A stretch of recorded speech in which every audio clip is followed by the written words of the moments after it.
예수님께서 십자가 위에서 하신 7가지 말씀 중 4번째 말씀이 바로 나의 하나님, 나의 하나님, 어찌하여 나를 버리셨습니까? 라는 외침입니다. 마태복음 27장 45절은 낮 12시부터 온 땅에 어둠이 임하여 오후 3시까지 계속되었다고 기록하고 있습니다. 그리고 바로 그 시간 오후 3시에 예수님께서 큰 소리로 부르짖었습니다. 여기서 부르짖었다는 말은 조용한 탄식을 의미하는 것이 아닙니다. 오히려 모든 사람이 들을 수 있도록 크게 외쳤다라는 뜻입니다. 특별히 오후 3시라고 하는 시간에 우리는 한번 초점을 맞춰 보아야 합니다. 유대인들은 유월절 어린 양을 잡을 때에 바로 이 무렵에 잡았습니다. 그렇다면 이 시간에 예수님께서 외쳤다고 하는 이 표현은 예수님께서 유월절 어린 양으로서 대속의 죽음을 맞이했다는 것을 보여줍니다. 다시 말해 십자가의 죽음은 우연히 발생한 사건이 아닙니다. 오히려 하나님의 구원의 계획 속에서 이루어진 사건임을 우리에게 가르쳐주고 있다 하는 겁니다. 그렇다면 유월절 어린 양 되신 예수님의 이 외침은 우리에게 무엇을 말해주고 있을까요? 오늘 우리는 절망 속에서 나온 이 예수님의 외침이 우리에게 무엇을 말하고 있는지를 함께 살펴보려고 합니다. 예수님은 십자가 위에서 큰 소리로 외쳤습니다. 이 장면은 단순한 고통 때문에 나온 반응은 아니지요. 만약에 육체적인 고통 때문에 나왔다고 한다면은 신음하거나 아니면은 흐느끼는 소리가 들려야 합니다. 그런데 성경은 예수님이 큰 소리로 외치셨다라고 기록하고 있어요. 이것은 의식을 잃어가는 사람이 내는 반응이 아니라는 것이지요. 분명한 뜻과 의지를 담아 외치신 말씀입니다. 그래서 이 외침은 단순한 감정에서 나온 것이 아닙니다. 목적을 가지고 하신 선언이에요. 단순한 고통의 탄식이 아니라 분명한 메시지를 담은 외침이다 하는 겁니다. 그렇다면 이 외침의 핵심이 무엇인가를 우리는 한번 살펴보려고 합니다. 예수님은 하나님을 단순히 하나님이라고 부르지 않지요. 오히려 뭐라고 부르냐면 나의 하나님, 나의 하나님이라고 부릅니다. 이 표현 속에서는 인격적인 관계가 지금 흐르고 있다는 것을 우리는 알 수가 있습니다. 나의 하나님이라는 말은 단순히 호칭이 아니에요. 가까운 관계에서 나오는 고백일 수밖에 없습니다. 마치 아이가 급할 때에 아버지, 아버지 하고 외치는 것과 비슷한 것이에요. 이 부르짖음은 하나님을 향한 원망이 아닙니다. 오히려 끊을 수 없는 관계에서 나오는 처절한 호소였다 하는 것을 우리는 알 수가 있습니다. 십자가 위에서 예수님은 사실 깊은 고림을 경험했습니다. 사람들은 예수님을 저주받은 사람으로 여겼고요, 율법적으로 보게 되면 하나님의 심판 아래 있는 것처럼 보였습니다. 그러다 보니까 사람들은 예수님을 조롱하고 모욕합니다. 그러나 그 가운데서도 예수님은 하나님을 부정하지 않았다 하는 거예요. 여러분, 참된 신앙은 내 상황이 어떠하든 하나님의 선하심을 의심하지 않고 그분을 의지하는 신뢰에서 비롯된다는 것을 기록하셔야 합니다. 여기서 우리는 신앙의 본질을 볼 수가 있지요. 믿음은 마음이 평안할 때 오는 감정이 아닙니다.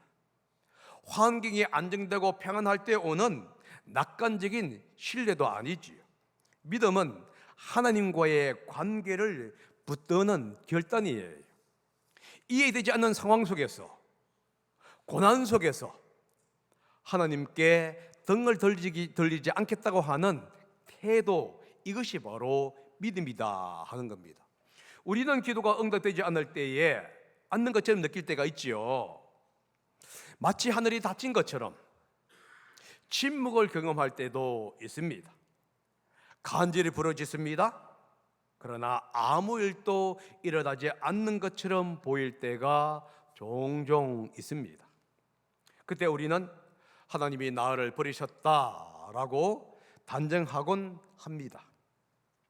그러나 예수님은 가장 깊은 어둠 속에서도 하나님을 불렀다는 것을 기억하셔야 합니다. 침묵처럼 보이는 시간에도 하나님과의 관계의 끈을 놓지 않았습니다. 상황은 무너졌습니다. 그러나 신뢰는 무너지지 않았습니다. 이것이 바로 참된 신앙이다 하는 거예요.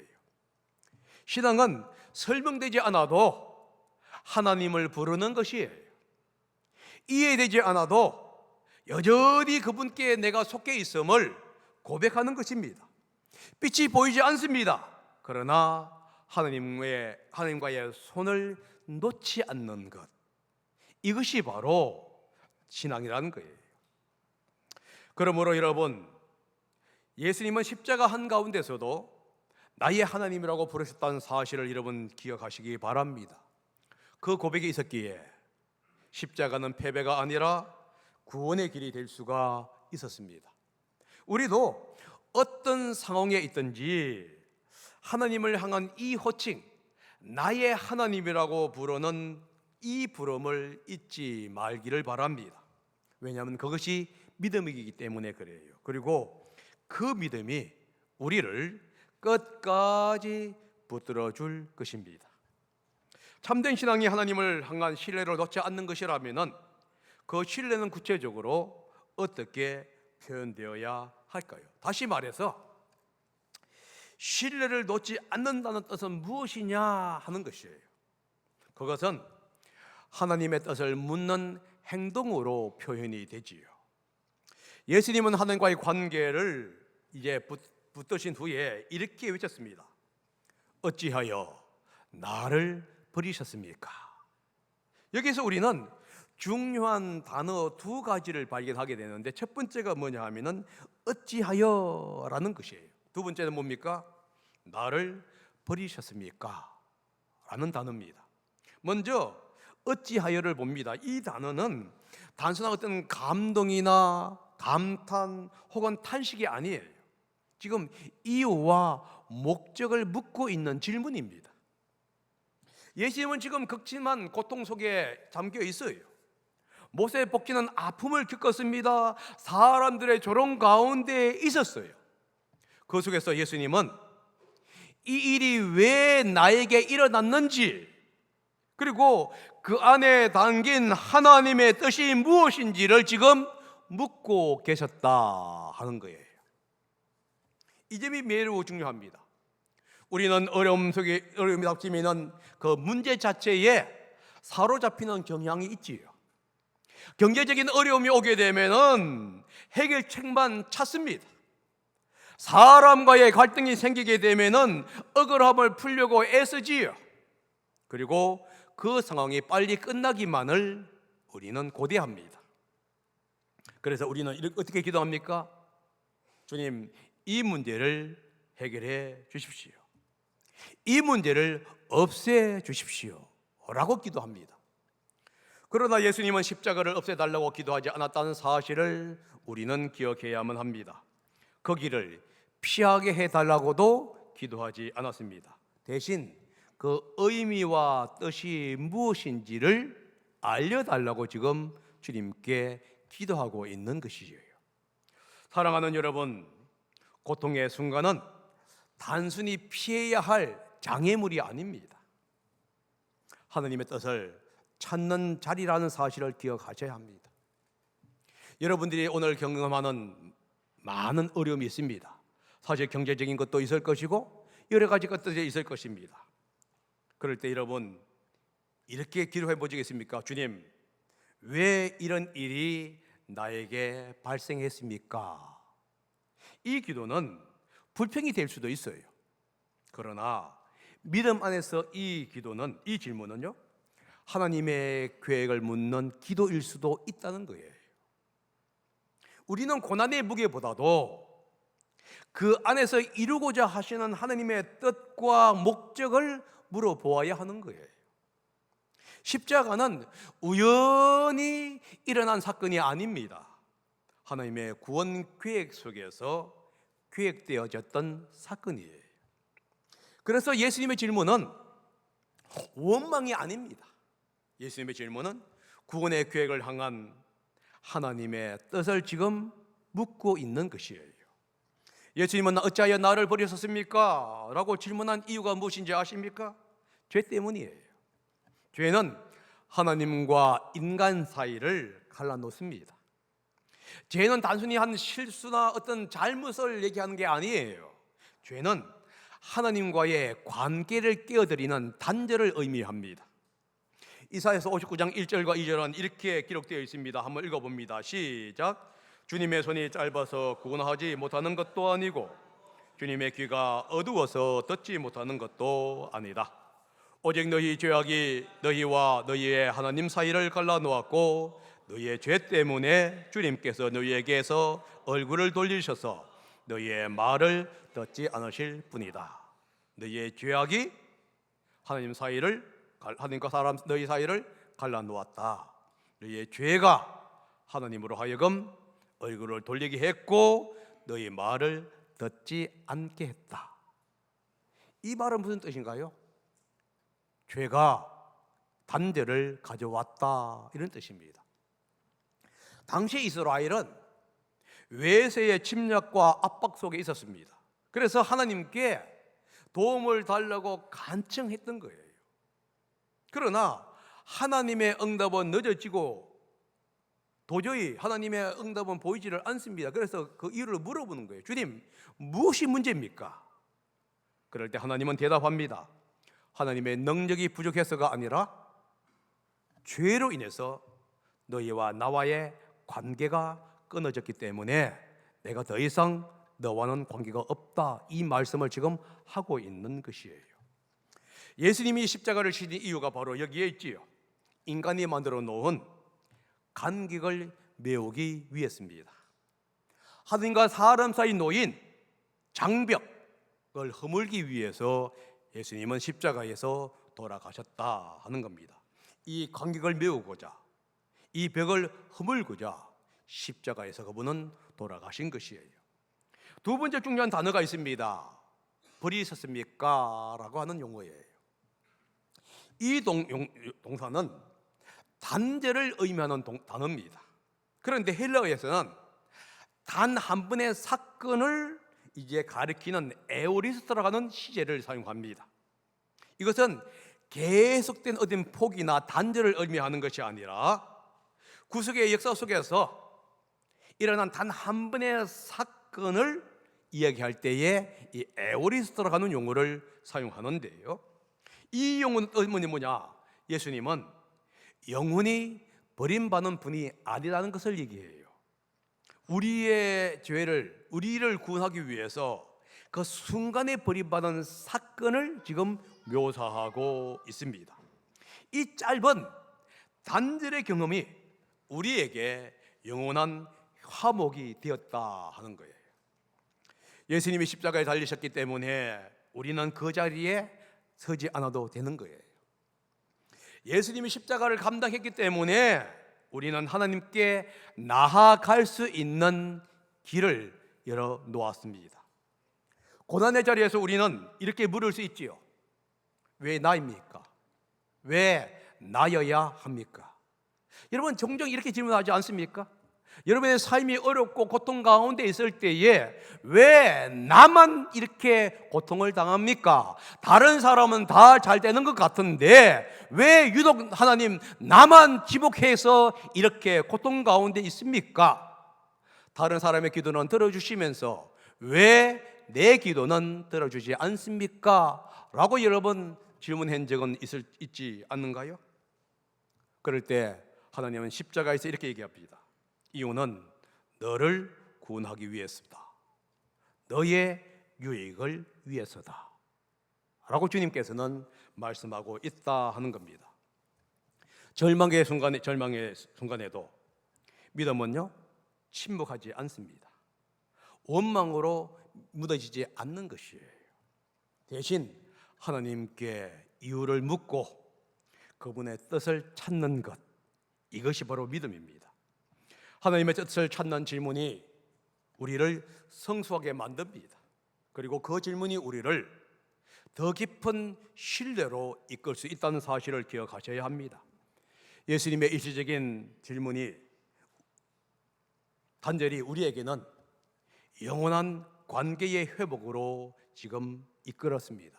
그러므로 우리는 어떤 상황 속에서도 하나님께 묻는 자리로 나아가야 한다고 하는 거예요. 여러분들이 지금 당하는 그 어려움 가오고 왜 주님 나에게 이런 일이 왔습니까? 하고 물어봐야 돼요. 그리고 주님 내가 이러한 환경 속에서 이러한 어려움 속에서 이러한 역경 속에서 주님이 나로 하여금 내가 무엇을 깨닫기를 원하십니까? 내가 어떤 인격 나의 잘못된 부분이 고쳐야 할 부분들이 무엇입니까? 그리고 어떻게 해야만이 주님의 영광을 드러낼 수 있습니까? 이 질문이 하나님을 바라보는 참된 신뢰의 질문이라는 사실을 우리는 기억해야 합니다. 그래서 고난 속에서 어찌하여 나를 버리셨습니까? 라고 부르짖는 그 순간 우리는 허공에 대고 소리치는 것이 아니에요. 오히려 절망으로 시작해서 고통으로 시작해서 찬양으로 인도하는 첫 발걸음, 질문이 될 수가 있다 하는 겁니다. 예수님께서 십자가에서 하신 말씀은 사실 시편 22편 1절을 직접적으로 인용한 것이에요. 시편 한번 22장 1절을 한번 읽어봅니다. 시작. 나의 하나님 어찌하여 나를 버리셨습니까? 어찌하여 그리 멀리 계셔서 살려달라고 울부짖는 나의 간구를 듣지 아니하십니까? 이 기도가 누구의 기도입니까? 다윗의 기도예요. 지금 다윗이 하나님 어찌하여 나를 버리셨습니까? 내가 그렇게 주님 앞에 기도하고 간구하고 있는데 어찌하여 주님의 길을 막고 있습니까? 라고 지금 외치고 있는 거예요. 이 시편은 다윗의 개인의 탄식시가 아닙니다. 시편 20편을 자세히 읽어보게 되면 처음은 버림받은 자의 절규로 시작을 합니다. 그런데 끝은 열방의 찬양으로 이제 마무리가 되어요. 다시 말해서 고통에서 영광으로, 고립에서 회복으로 나아가는 시가 시편 22편이에요. 시편 22편을 전통적으로 메시아 시로 이해되고 있습니다. 내용은요, 고난의 현장을 보여주지만은 결론은 하나님의 통치와 구원을 찬양하는 겁니다. 그러니까 절망으로 시작했지만 승리로 끝을 맺는 시가 시편 22편이에요. 여기서 중요한 표현이 나옵니다. 예수님께서 시편 22편을 인용한 것은요, 단지 자신의 고통을 지금 표현하기 위해서가 아니라는 거예요. 물론 하나님과의 일시적인 단절을 가르쳐주고 있는 내용이 담겨져 있습니다. 22절 1절이 그렇고 여러분 나중에 시편을 보시게 되면 이 편이 그렇고 계속적으로 그런 내용이 나와 있어요. 그러나 예수님이 1절을 인용하면서 외쳤을 때에 그 외침은 1절이 아니라 시편 22편 전체를 지금 상기시키는 것이에요. 당시 유대인들은 이 1절을 들으면서 그들이 뭘 생각했을까요? 단순히 1절이 아니라 시편 20편 전체를 그들이 생각했단 말이에요. 그렇다고 한다면 예수님의 이 외침은 절망의 선언이 아니었습니다. 고난 뒤에 오는 승리를 가리키는 시편 22편의 핵심을 지금 우리에게 말씀하고 있는 것이에요. 여러분, 십자가는 끝이 아닙니다. 십자가는 부활을 준비하는 자리였어요. 십자가는 실패가 아니라 부활을 알리는 영광의 서막이었다 하는 겁니다. 시편 22편을 보면 처음에는 조롱과 고통 그리고 깊은 고뇌 속에 잠겨 있는 다윗의 모습을 우리는 발견합니다. 그러나 21절을 지나게 되면 시편의 흐름이 완전히 바뀌게 돼요. 고난 속에서 짓던 시인이 이렇게 얘기합니다. 주님, 나의 기도를 들어주셨습니다. 이 편에서 뭐라고요? 나의 기도를 언제까지 그렇게 무시하실 것입니까? 하고 외치던 이 시편 기자 다윗이 21절에 가게 되면 주님께서 나의 기도를 들어주셨습니다 라고 선포해요. 이때부터 시편 기자의 태도가 완전히 바뀌게 돼요. 개인의 탄식에서 공동체의 찬양으로 바뀌게 되고요. 그리고 이 공동체의 찬양은 결국은 열방의 찬양으로, 열방의 경배로까지 확장되고 있는 내용이지요. 예수님의 십자가의 사역이 바로 이와 같은 흐름이 아닙니까? 겉으로 보면 완전히 실패한 것처럼 보입니다. 사람들의 조롱과 하나님의 침묵 그리고 죽음이 그 자리를 메우고 있었어요. 그러나 십자가는 패배의 상징이 아니라 하나님의 구원을 이루는 자리였습니다. 사람의 눈에는 끝이 난 것처럼 보였습니다. 그러나 하나님의 계획 속에서는 새로운 시작이었다 하는 것이지요. 하나님의 관점에서 십자가는 패배가 아니라 구원의 완성입니다. 심판처럼 보였던 그 시간이, 그 사건이 하나님과 사람 사이를 화해하는 길을 열어 주었다 하는 거예요. 단절처럼 보였던 그 순간이 영원한 관계 회복의 시작이 되었습니다. 십자가는 가장 어두운 장면을 지금 보여줍니다. 동시에 하나님의 사랑과 은혜가 가장 밝게 빛나는 순간을 보여주고 있는 것이에요. 그래서 십자가의 고난은 목적 없는 고통이 아니었습니다. 인류를 구원하기 위한 하나님의 준비 과정이었다 하는 겁니다. 결국은 십자가는 이 고통의 상징을 넘어가지고 하나님이 이루시는 구원의 승리를 보여주고 있는 그 자리였음을 우리는 고백할 수 있게 됩니다. 이 원리는 우리 삶 속에서도 그대로 적용이 될 수 있습니다. 우리가 겪는 어려움이 곧 실패를 의미하는 것이 아닙니다. 눈앞의 상황을 보게 되면 실패자처럼 보여요. 여러분들이 열심히 뛰었지만은 환경이 만들어주지 아니하고 모든 것이 만들어주지 않다 보니까 내가 실패했구나, 낙오자가 되었구나 하면서 낙심할 수 있다는 거예요. 그러나 여러분, 정말 여러분들이 그 사이에서 실패했냐 하는 거예요. 여러분의 기도가 바로 응답되지 않았을 때 여러분 기도에 실패했습니까? 길이 막힐 것처럼 보일 때 여러분이 실패자로 인정받고 있습니까?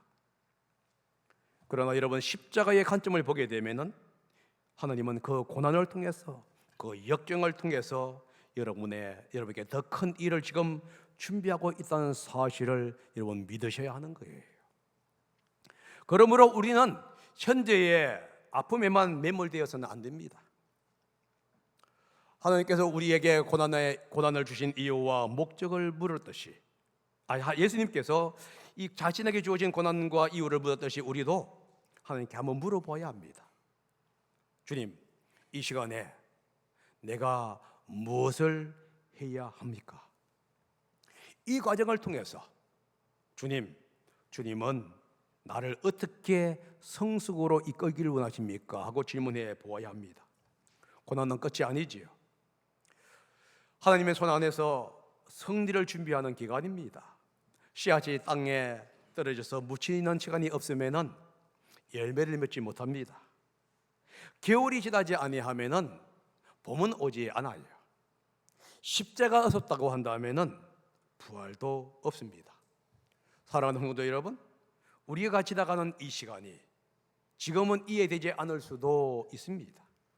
그러나 하나님은 우리 삶을 우연히 만나는 시간으로 남겨두지 않아요. 모든 것을 협력해서 선을 이루시는 하나님은 십자가를 통해서 그 사실을 우리에게 분명하게 보여주고 있습니다. 가장 깊고 가장 어두운 그 순간에도 하나님의 구원의 계획은 여전히 진행되고 있는 것이에요. 그래서 십자가는 고난의 상징이면서도 승리의 표시입니다. 그러므로 우리는 지금의 상황을 최종 결론으로 받아들이지 마시기를 바랍니다. 하나님은 절망의 시간을 통해서 구원을 준비하는 거예요. 눈물의 시간이 지나게 되게 되면은 그 뒤에는 기쁨의 찬양이 오게 되어 있습니다. 바로 십자가가 우리에게 그것을 지금 보여주고 있다 하는 겁니다. 사랑하는 여러분, 그러므로 우리는 어떤 상황 속에서도 하나님과의 관계의 끈을 놓지 마시기 바랍니다. 고난 속에서 하나님의 뜻을 물으시고 결국 하나님이 이루실 그 승리를 바라보면서 묵묵히 걸어가시기 바랍니다. 이번 주 한 주 동안에 십자가를 기억하면서 감사 기도를 한번 드려보십시오. 일주일 동안에 하라는 얘기가 아닙니다. 일주일 중에서 한 하루를 정하셔서 오늘 우리가 읽었던 마태복음 27장 45절과 46절을 한번 읽어보십시오. 그리고 이렇게 기도해 보십시오. 주님, 이 상황 속에서 주님의 뜻은 무엇입니까? 그리고 나서 나 대신 버림을 받은 주님께 감사의 기도를 올려보십시오. 그리고 하루를 마칠 때에 하나님께서 나에게 주신 그 은혜 한 가지만 기록하십시오. 많겠지만 한 가지를 기록하십시오. 이렇게 여러분들이 시도할 때에 우리는 절망 속에서도 하나님을 향한 신뢰를 우리의 삶 속에 보여주는 삶을 살아가게 될 것입니다. 그럴 때 우리도 모르는 사이에 우리는 절망에서 승리로 바뀌는 역사를 경험하게 될 것입니다. 기도하겠습니다.